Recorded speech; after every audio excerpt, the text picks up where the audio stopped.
Friend of American Pacific Mortgage, and I'm pleased and honored to welcome here to talk to us this afternoon, Mr. Steve Sax.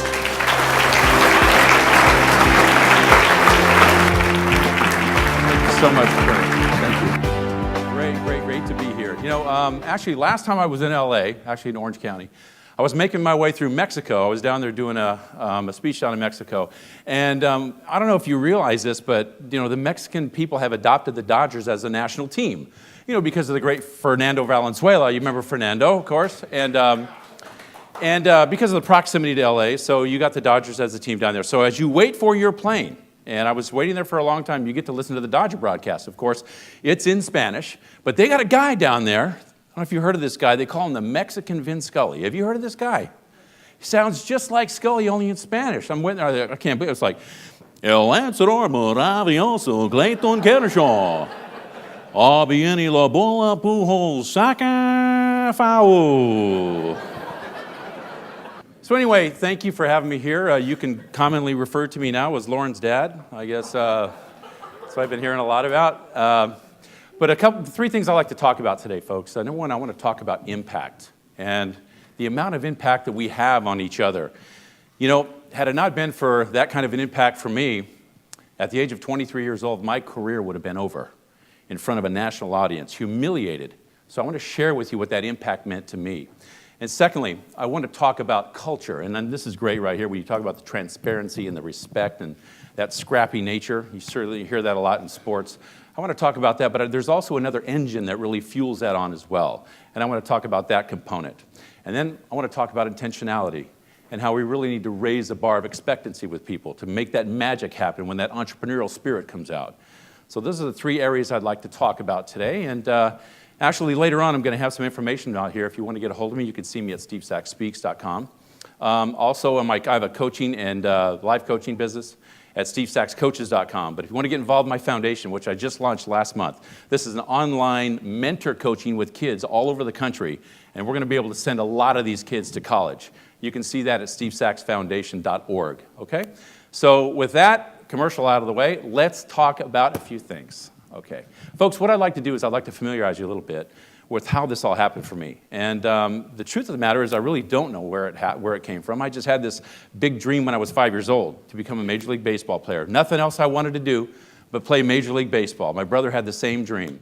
But my brother and I had these dreams, and we were watching the game of the week, and I remember watching the game of the week with my dad there, Giant-Dodger rivalry. I mean, this was just great. You know, I remember it was 1968. I can remember the year, and I'm watching the game, and I told my dad, I said, you know what, Dad, if the Dodgers ever took me on to play for them, if I ever got drafted by the Dodgers, I wouldn't play for the Dodgers for $1 million. That was Stephen Sax, circa 1968, right?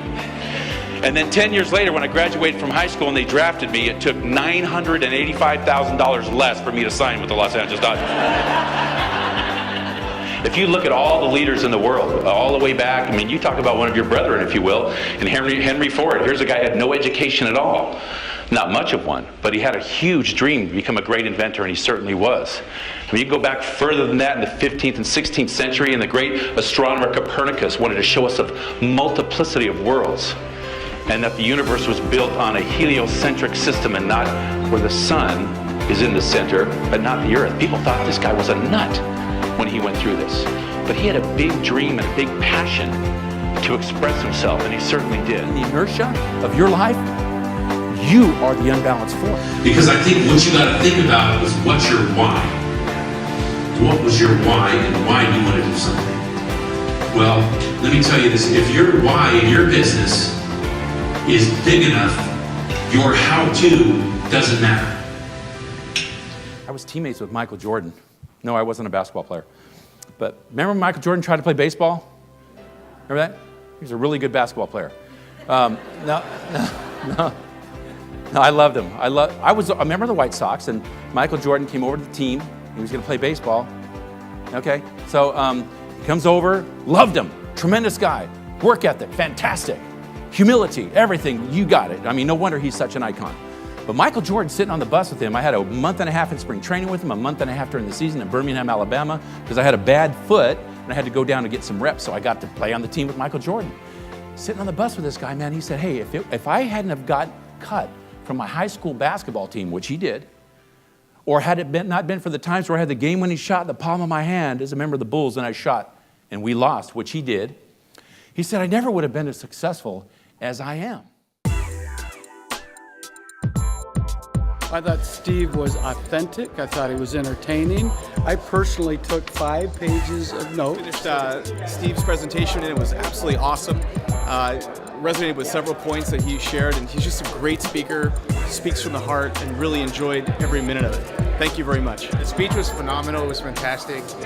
Thought the speech by Steve Sachs is outstanding. Anytime it comes to the concept of ownership and making sure that you own your results and intentionality, I think that's a message that resonates with anybody, whether it's athletically or professionally. Hi, I'm Doug Coville, Realtor and President of the Sacramento Association of Realtors. Steve Sachs came and talked to us today. We're motivated, we're charged up, we're going to go take care of business now. Hi, my name is Sherry Rubley, and I just got done seeing Steve Sachs' presentation, and it was tremendous. I was pleasantly surprised. Not only is he a great storyteller, a great orator, he's extremely intelligent. His intelligence really comes out in his presentation. I did catch a little bit of a tear in my eye, so kudos to you, Steve, for that. But